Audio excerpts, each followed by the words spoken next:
and welcome to episode 26 of a Thai football podcast with me, Dale Farrington. And me, Rob Bernard. Hello, Rob. How are you doing? Yeah, not so bad, thanks, Dale. Good weekend. Nice football. I seem particularly cheered today for some reason. Yeah, we'll come to that later. I've got a feeling I might know what to put you in a good mood. Yeah, I'm amazed you didn't hear me cheer. So, we've got a lot to get through this week. It's absolutely packed programme, so we're going to have to crack on. And we're going to start, as we usually do, with a couple of match reports. Thai Football Podcast. Match Reports.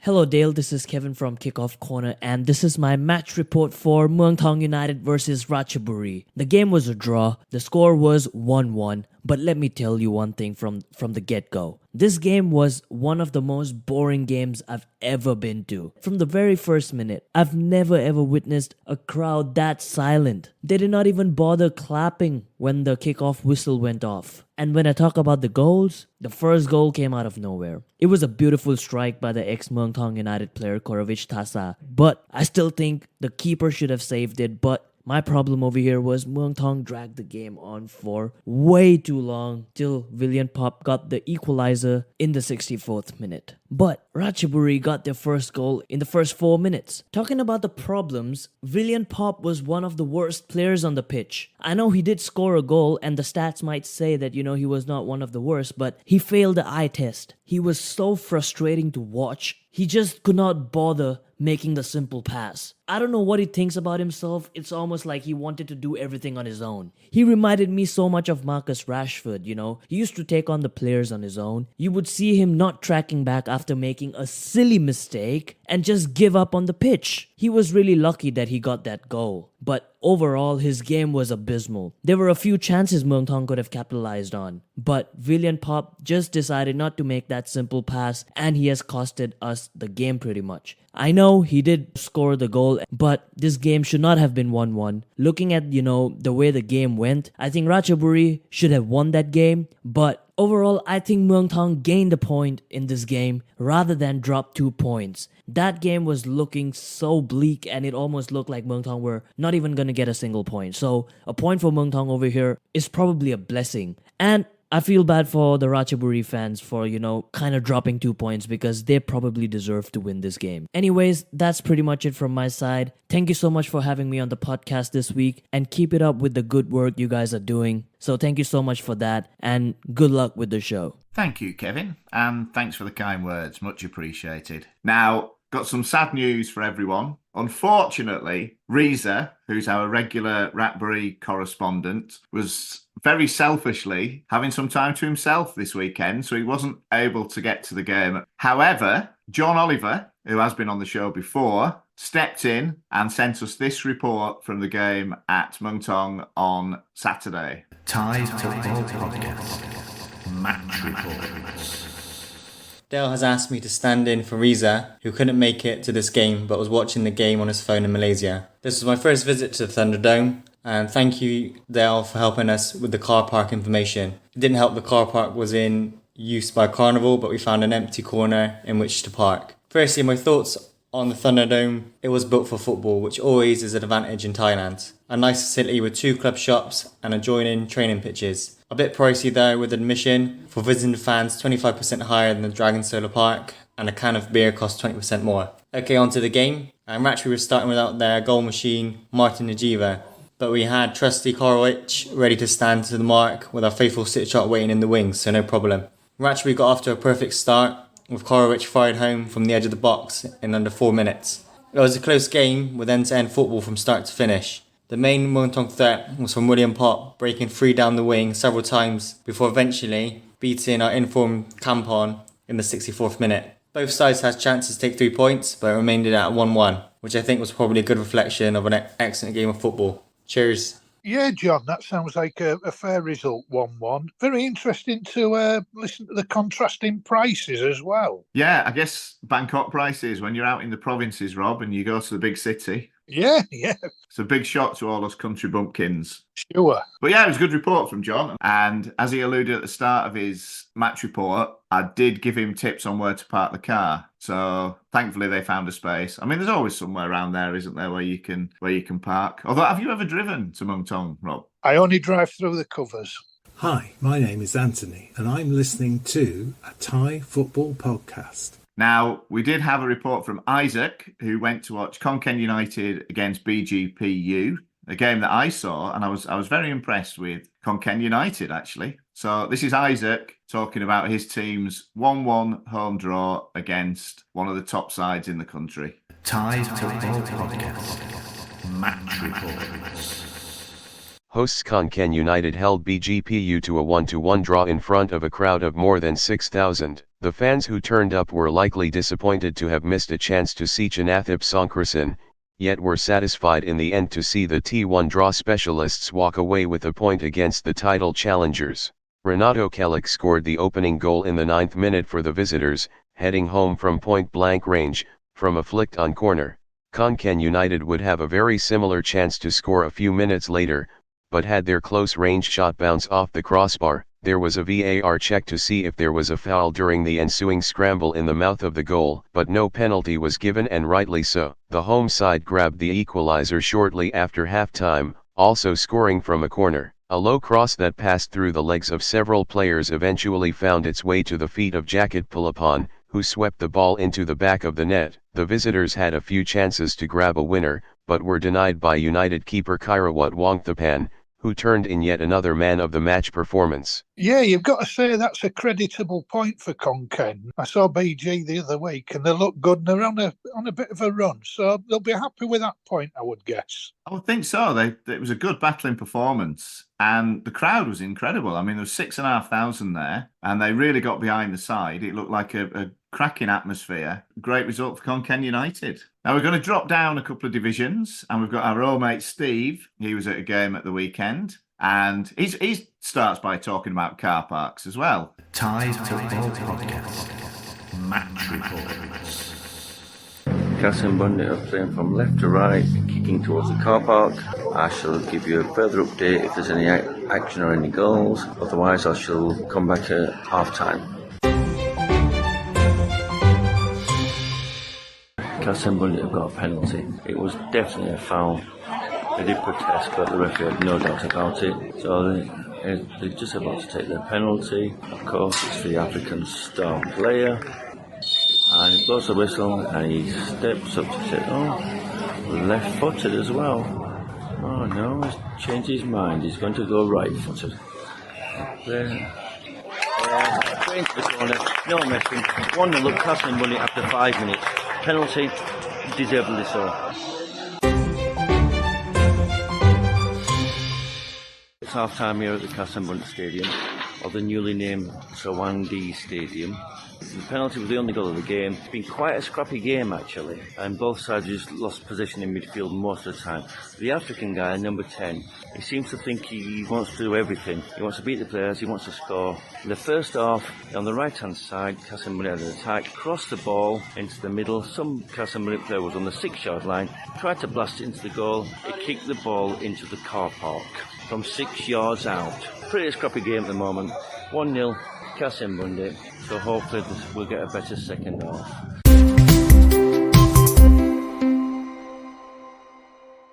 The African guy just beat about 3 players, got to the edge of the area, slotted in from about 17 yards, straight into the top corner. 2-0 Cass and Bundit with about 20 minutes to go.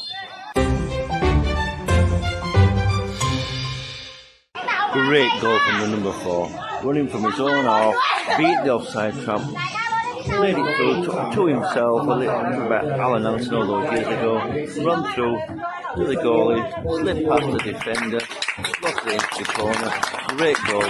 Cass and Bundit 3, VRN 0. I think there's no way back to them at the moment. Well, there goes the final whistle at the new Sawanadi Stadium. It's Cass and Bundit 3, VRN 0. It was a much better second half from Cass and Bundit. They went 2-0 up and then seemed to throw caution to the wind. Played 5 up front. They scored 2 very good goals in the second half. One from just outside the area, from the African player. And the third goal was a great goal. The man went through himself on the halfway line, just pushed it through the defenders, tried to put him offside, but he'd run through himself.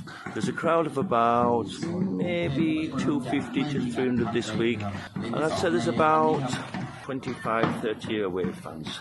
And it was a fair result. Castlebundy at 3, BRN 0. Good game, good second half. First half a bit scrappy, second half much better. Castlebundy are good, and it's lovely to hear that they're upgrading the ground. I had a quick look on Facebook. They put new seats in one stand. And Steve apologised. He had to disappear and do one of the reports. He said a very loud couple of women sat next to him. I thought he'd gone back to Scarborough. But you're right about the ground. It does look very impressive now, doesn't it? Yeah, it's a nice place to watch football. And has a nice big car park as well. Well, it sounds like one of the players found it from 6 yards. I think that's what we should do in future weeks. We should do a focus on car parks at football grounds. Yeah, I can give you my history of being a car park attendant at Hendon to fill in an hour. Oh, that would be interesting. Yeah, I would like to hear about that. It was interesting because it sort of replicated a crazy golf course without any lines on it. So it wasn't easy. All about customer care, Dale. Absolutely. And it's made you the man you are today as well, Rob, no doubt. It's helped shape your character. Crikey. I must have been bad at it. Hi, I'm Sabina. I'm listening to a Thai football podcast. So our next match report comes from our old friend Bill Greaves, who went to watch his beloved Sukhothai at Police Terror this weekend. Thai Football Podcast. Match Reports. This is the report on the Police Terror game on Sunday with Sukhothai Firebats. When the game started, Sukhothai were planning on a game of hard, serious defence and hoping to score on the breakaway. When it got going, Sukhothai had more of the game, but both teams were playing the same style. Solid defence and fast breakaways, and the police breakaways were fast. Sukhothai had an early goal, but VAR reared its ugly head and the goal was ruled off. The game continued, and before half-time there was a little rough play in the Sukhothai area, and police got a penalty. There was no debate about the penalty, and the goal was scored.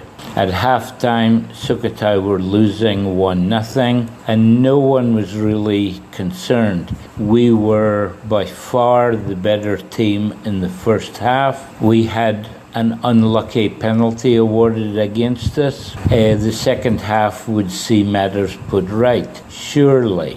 When the second half got going, it was the same as the first. Mainly Sukhothai attacking and police with lightning fast breakaways. On one of those breakaways, there was a mix-up between the defenders kicked the ball, which actually it hit the striker's arm, but then it trickled into the goal and we were down 2-0. At this point, the emotion was terrible. We were by far the better team and we were losing 2-0.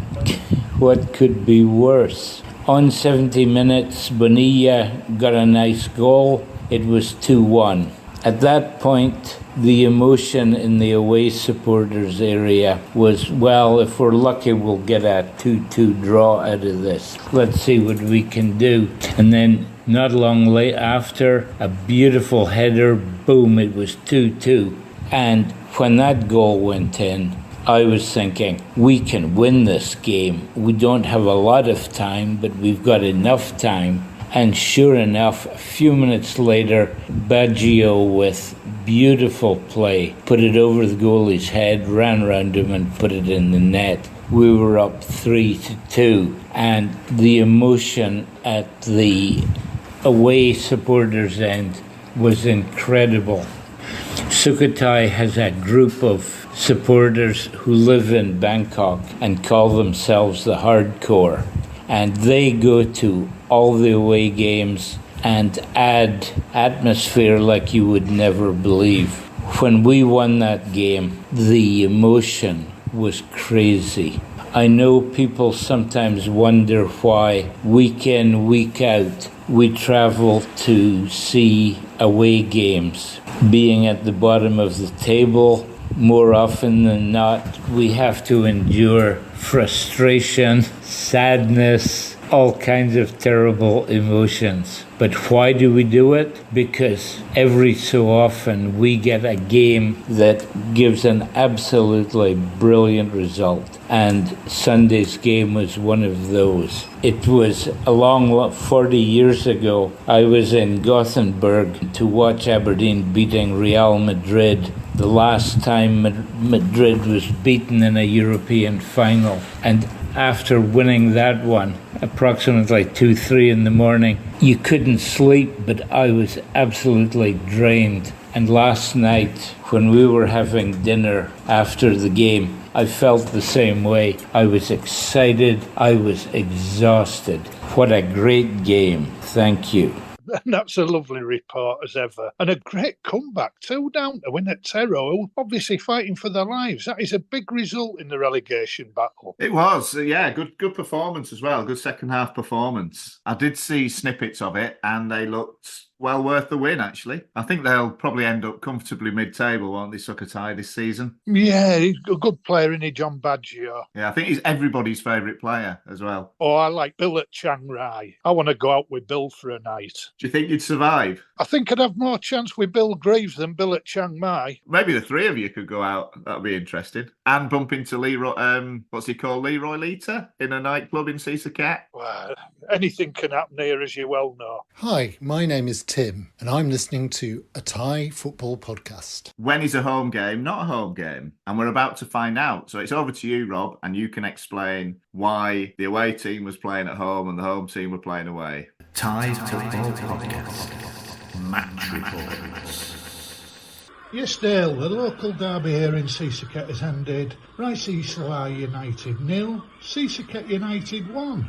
And a feisty encounter in the second half after quite a dull first half where it looks as though the sides were going to replicate the 0-0 played between them earlier in the season. The half livened up with some bizarre refereeing decisions. The owner of Rice Salai hanging over the railings at half-time to offer the officials some severe feedback. A lady not to be messed with, that's for sure. After the break, Sisaket came out with more intent and took the lead 5 minutes after the interval when the ever-impressive Panagazzi headed home. A cross came in, a brave header in front of the keeper, the ball looping into the net, sending the Sisaket fans wild. Danilo, the Brazilian, who I have said in the past, maybe a little bit on the lacklustre side, put in a fine effort in this encounter, pivotal in a lot of moves, using his strength and power, and he had a pace that we thought was long gone. Finally, the Rice Salai coach came into action, made some changes, brought on the ever-impressive Nachanon, always in the action, that boy. He missed a penalty in the first encounter and was then sent off, but he added energy. And they pressed, and in stoppage time, they saw a shot ricochet back off the underside of the bar. It was a derby like no other in a way. Rice Salai's usual venue, out of commission due to a marching band festival which drew a far bigger crowd, and an ample reminder as the standing of football here in Thailand. So, Sisaket remained top, a good game, a crowd of 536.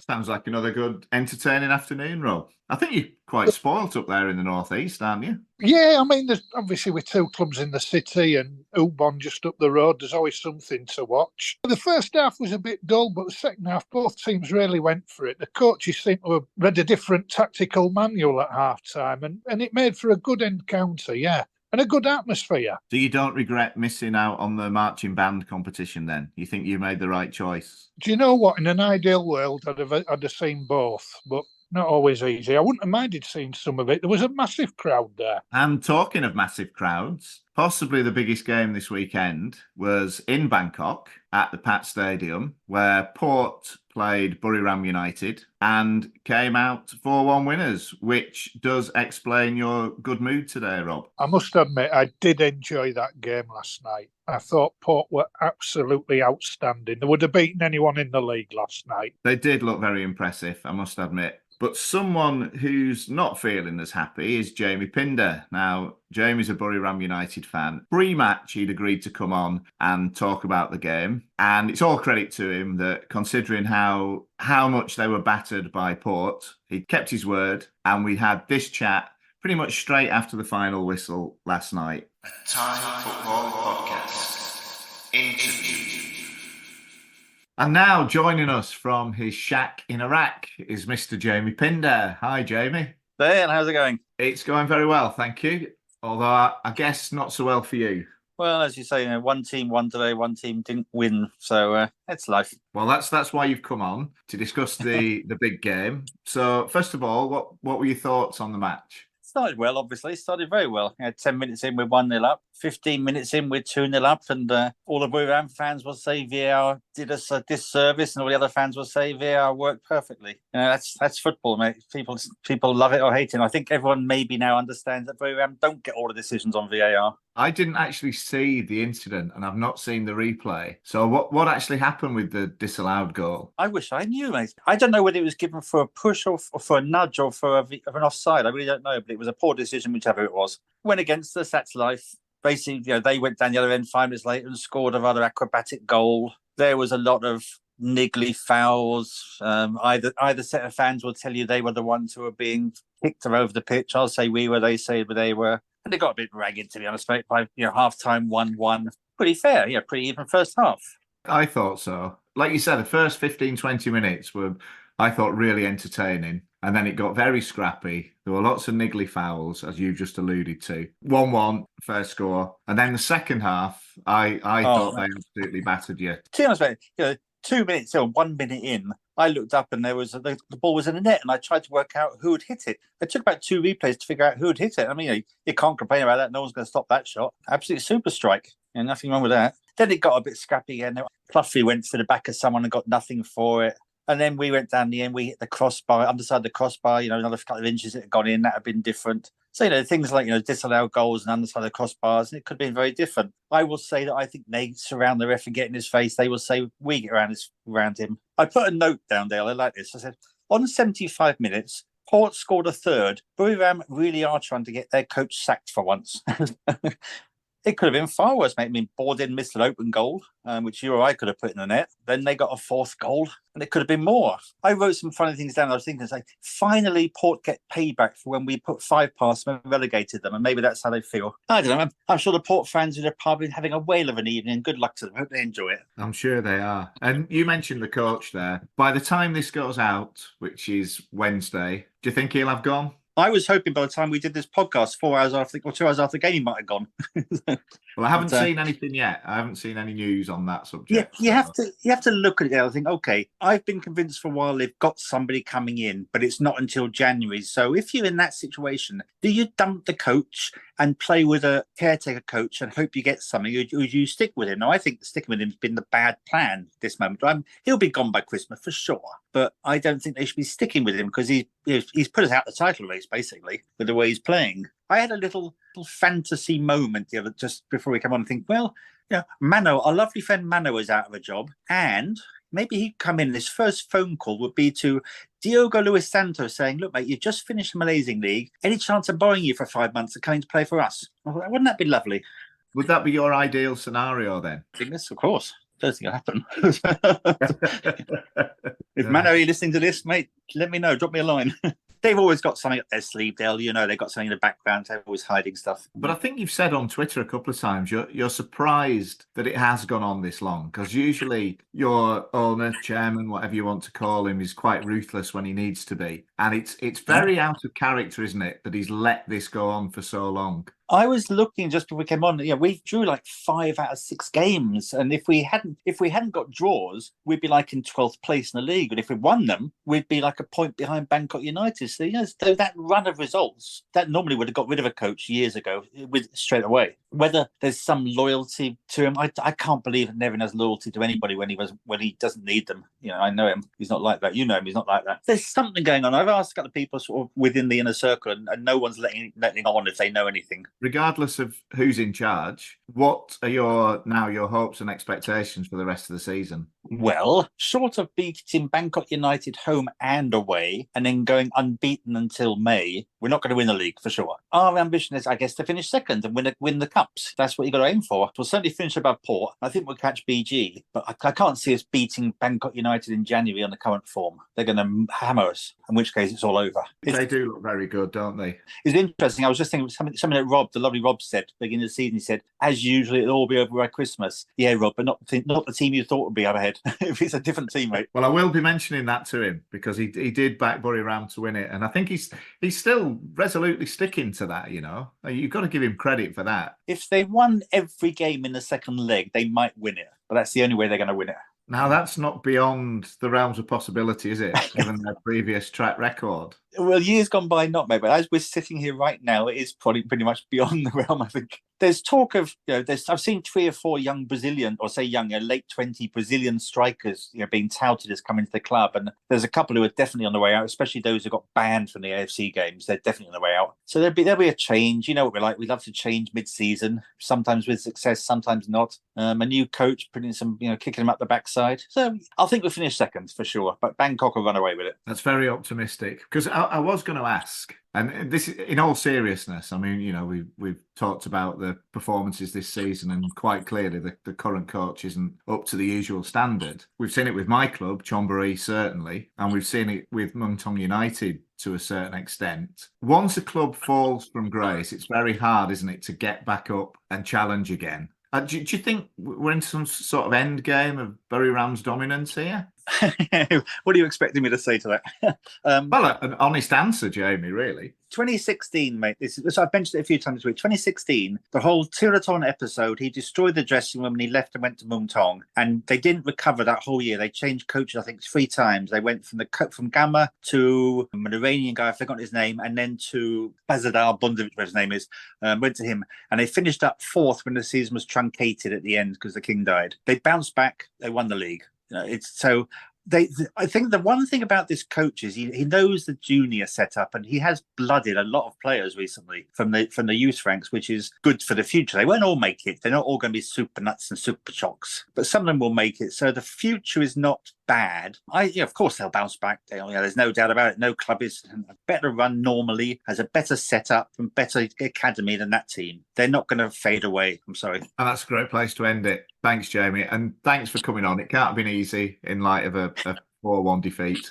Yeah, top man, Jamie. Thanks for sticking to your word, mate. It won't have been easy. Don't worry, Bury Ram are going to bounce back. You've got too much infrastructure, money and power. There's no problem there. Very interesting to hear what he was saying about players being bombed out who were indisciplined in China. I was very sympathetic to them on that occasion, but I can see exactly how it happened after last night. They're not used to teams getting stuck into them. They don't like it up them. And Tiraton last night with the cutthroat gesture after the goal that was then later ruled out, I thought was absolutely vile. There's no need for it. And I tell you what I think the difference was last night to Port and in the last few games. I know he's got his detractors. Charlie Clough. What a cavalier. He was making old-fashioned challenges, and it straight away got Port on the front foot. I have to agree. Friend of the show, Charlie Clough. But yeah, you're absolutely right. He was immense, wasn't he, last night? And I think considering he's not had that much game time this season, it was an even more impressive performance, I felt. Very commanding. Nothing got past him. And as you say, I think that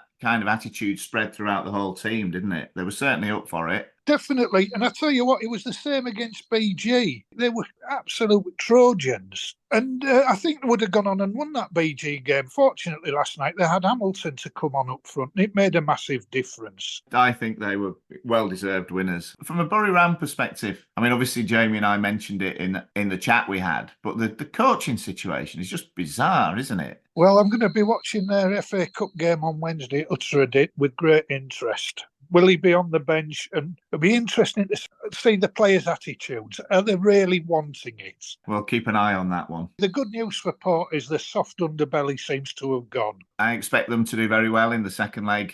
And don't rule Buriram out yet.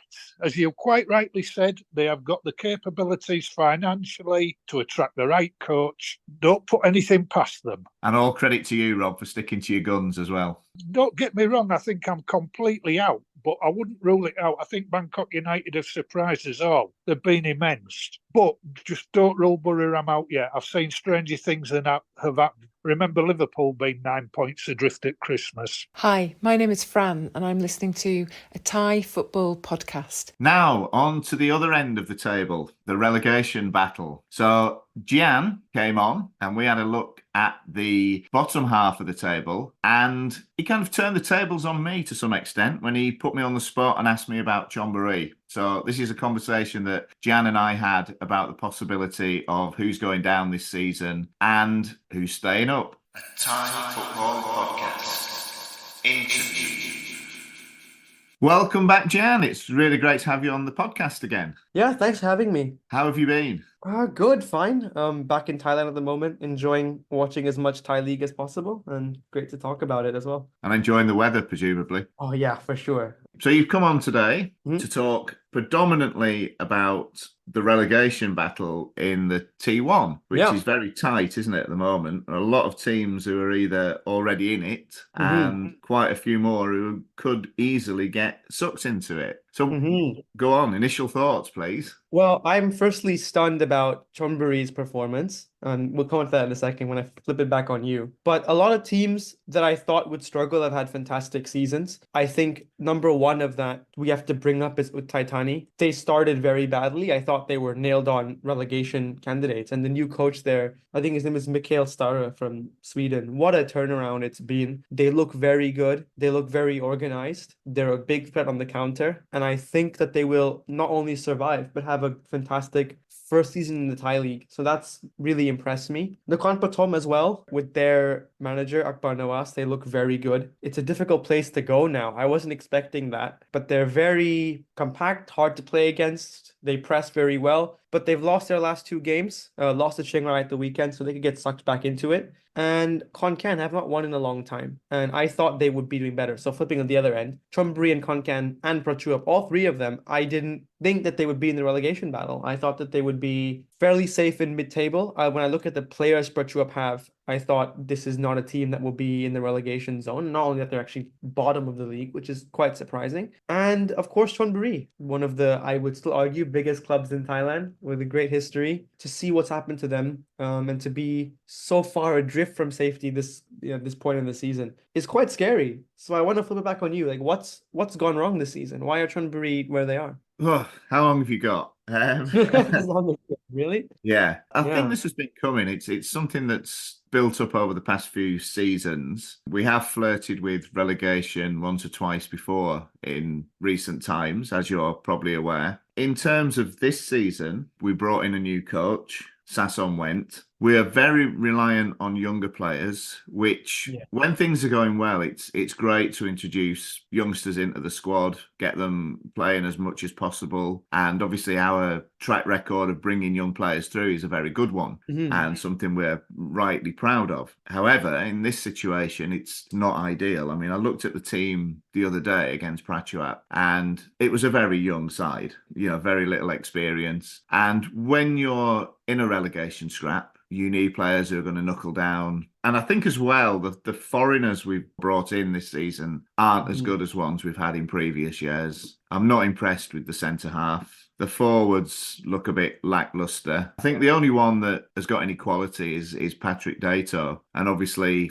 he's having to work very hard because he's constantly being called into action. As regards where do we go from here, it's difficult to say. Now, obviously, we still don't have a head coach, which is worrying. My big concern now is that given the state of finances at the club, which again have been an issue for a few seasons, is that we might be in a position where the senior management are going to say, right, we're going to accept our fate here. We're going to fill the team with youngsters, give them a season of experience, We're going to let all the foreigners go during the window because obviously they'll be the highest earners at the club now, possibly with the exception of Pritzadar and Kriakrit, and just accept relegation and try and come back stronger next year. The coach as well, because we've got people already on the coaching staff. I mean, Adoon was on the bench the other night. That's a cost-saving exercise. They don't have to pay a high salary to bring anyone in. And really, in this situation, you need someone who's got experience, who can rally the players, who can make the right signings during the window. And I just think, knowing what I know, that they might just say, yeah, this is our season to go down. We'll just get to the end of the year as best we can and try and come back next year, which isn't ideal. Now, I could be completely wrong. I hope I am, but that wouldn't surprise me in the slightest. I don't know what you think about that. Yeah, I discussed this possibility as well with a mutual friend of ours who supports Chonburi. And as scary as it sounds, and I think Chonburi's relegation would be the most shocking, even maybe more than BG's a few years ago. That scenario sounds awful and scary, I understand. But maybe it's not the worst scenario in the world. You have a lot of young players who can do a job. I think if you get a few battle-hardened foreign players to be the spine of your team in T2, the young players you have could carry you back into T1. There are a lot of older players who either have, and this is my opinion, maybe I'm wrong, who've either down tools or are anticipating moves away or have just not looked after themselves physically. I don't want to name names, but there are some players when you look at that Chonburi team who do not look after themselves. Like you can see it. They do not push themselves as hard as some of the other teams in this relegation fight, which is what's scary to me and would be scary if I was a Chonburi fan, I said. But as someone, as a Muangthong fan who recently, or maybe possibly still ongoing through a financial crisis moment for the club, the lesson that I would say is that the gap in quality between players in the Thai league, it's not so large that a young player with the right training and the right attitude and the right coaching can't fill the gap. For example, when we sold Sarat to BG for a decent sum, which was great for the club's survival during COVID, people thought, well, what are we going to do now? We're finished. Sarat is gone. And out of nowhere, we pull Vira Tape out of the hat, and he's now probably wanted by every other club in Thailand as well. So it's possible to do, but it needs a really good appointment who's committed to the club, and it needs the players to live up to a very high professional standard. But it's doable. That being said, I think every Chonburi fan would rather avoid relegation. But yeah, I don't think it's the end of the world if that does happen and you decide the strategy of let's bring in a bunch of young players, because look at the youth national team ranks. It's all Chonburi. They're really good at this, producing young players, and come back up with a new refreshed team and a new culture in the squad. You know, adversity and difficulty can make people stronger. So there's that. If you want a positive spin on that, that's how I would put it. Yeah, I totally get what you're saying. I watched the game on Friday and we were so far off the pace, and Prachuap were awful. I mean, they weren't a good side by any stretch of the imagination. Yeah. And that is a worrying sign when you go to places like that.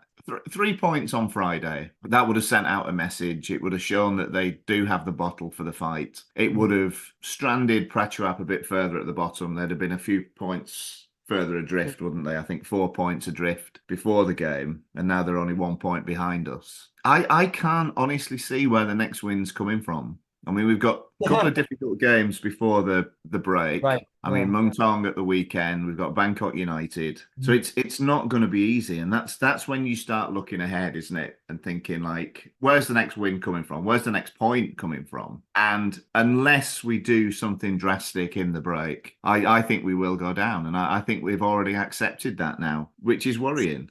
The only comfort I can take is that it is still pretty close. It's not that big a gap at the moment. I mean, we do have a game in hand against Bangkok United, but again, I just can't see. I just can't see how we're going to pick up points. And again, when you're in this situation, you always look, don't you, and think, yeah, there's easily 3 teams that are worse than us. But I can't honestly say that this season. I saw one at the weekend, Prachuap. The only other team I've seen that I thought were poor, and you've already mentioned them, and they've had a resurgence, was Utai Tani. I didn't think they were very good when they played us. Yeah, and now look at them. Yeah, they've obviously improved. Now, I know we were going to talk about this. It's probably the best time to bring it up now. Was the rumours earlier in the week about extending the league to 18 teams. Now, I'm against that. I think 16 currently is probably the right number of teams in T1. But have you noticed, and I'm saying this as a Chonburi fan now, have you noticed how this always tends to crop up when one of the big sides is in trouble at the bottom? Yeah, it does. That's a good point. It always does seem to do that. Yeah. I've seen it happen before. I mean, there was the infamous season when Army was still functioning and they were in real danger of going down. I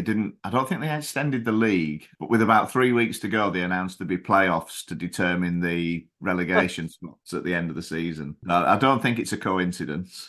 I don't think so either. So what's the plan? Relegate 1 and then bring up 3 and make it 18?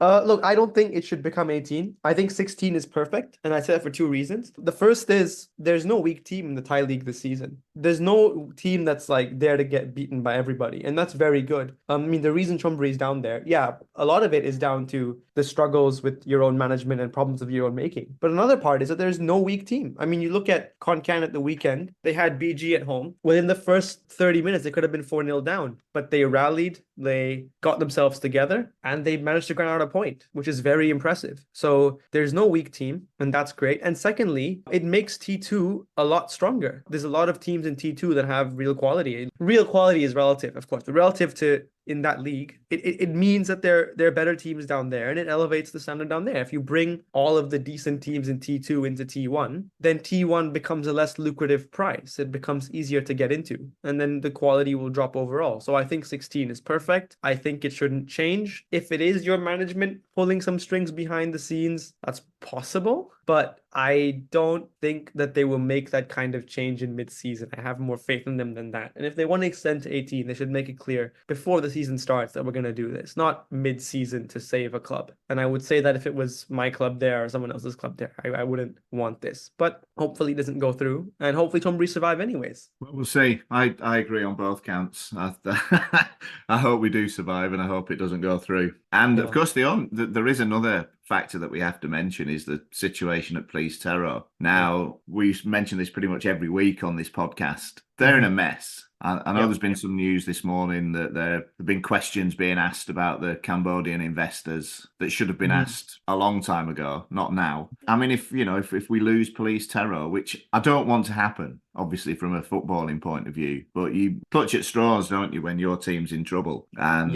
extending the league to 18 teams and Police Terror going out of business would actually be good for Chonburi.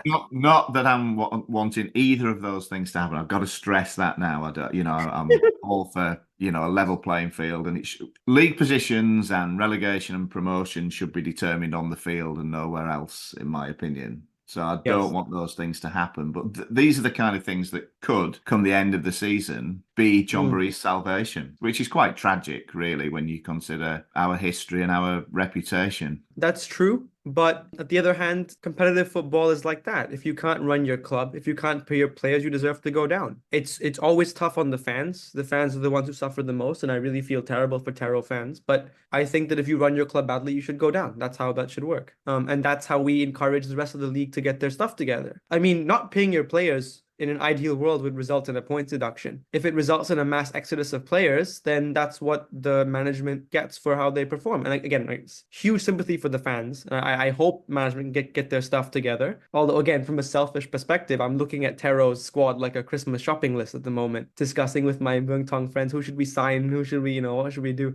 But that's completely besides the point. I wish it wasn't happening to a club. Again, great history, great club, but simple as that. Players should be treated better, should be paid on time, and they should be able to leave freely when they're not paid. So we'll see what happens there. Okay, so just before we finish, 3 to go down. Just assuming everything stays as it is. So 16-team league, no extra places. Who's going down? It's very difficult. I'll say Taro going down. I do think that's going to happen the way the sources from what I've heard that it really is a dire situation there. So I think Taro is in fact going down. I'll be safe. I'll say Taro brought you up. I can't relegate Dusit though. He's too good to get relegated, Dusit, isn't he? Oh, this is difficult. Taro, brought you up and Konkan. Let's say Chonburi survives somehow. Some miracle happens. Last day of the season. Yeah, last day of the season, you just sneak in through possible. Okay, and hopefully we'll get you on at the end of the season to discuss those predictions, Gian. Yep. So that's been great. Thanks so much for taking the time to come and chat. Tough going at times,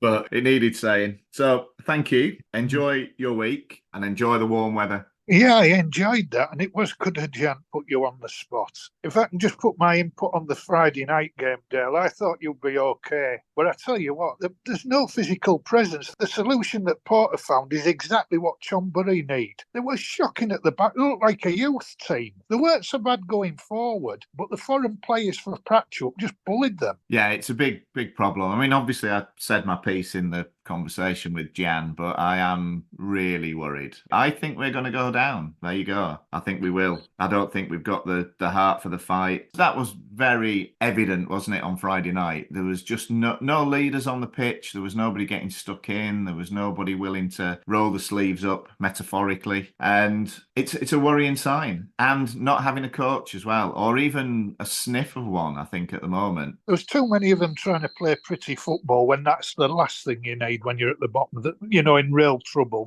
And talking of terror, I mean, it's all right the players getting so much money, but not the total amount. Like Steve Darby tweeted, it's no good going and trying to pay your rent and saying there's some of it. Absolutely. No employee should be treated like that. It's shocking. We can all have a go at players. Any of us who went to work and got a half a wage packet, we would be livid. Quite rightly. Anyway, we're going to raise the mood now, and you just mentioned Steve Darby. So last week we had Anthony Sutton on the show, and Anthony told us a few interesting stories about Steve, and he offered a copy of his book, The Itinerant Coach, signed by Steve Darby, as a prize in our easy-to-enter competition, shall we say. If anybody was paying attention, they'd probably get this answer. And we had a lot of entries, so people were listening. And I've got it's not quite a velvet bag and old-fashioned balls in it. It's one of my beanie hats full of crumpled up scraps of paper with names written on them. Dale, you've shattered the illusion. I had you down as Bert Billy Chip there. But I'm sorry, it's the best I could do, I'm afraid. Right, so the answer to the question, which team does Steve Darby support, was, of course, Liverpool. I think we got 100% right answers. Nobody got that wrong. So I'm about to make the draw. You're going to have to trust me here. I do have the bag. I'm going to put my hand in. Sorry, I remember when the League Cup got Donald Trump. We've got you in Kendall doing this. Let's hope I don't go the same way that he did. Hope not. Right, okay.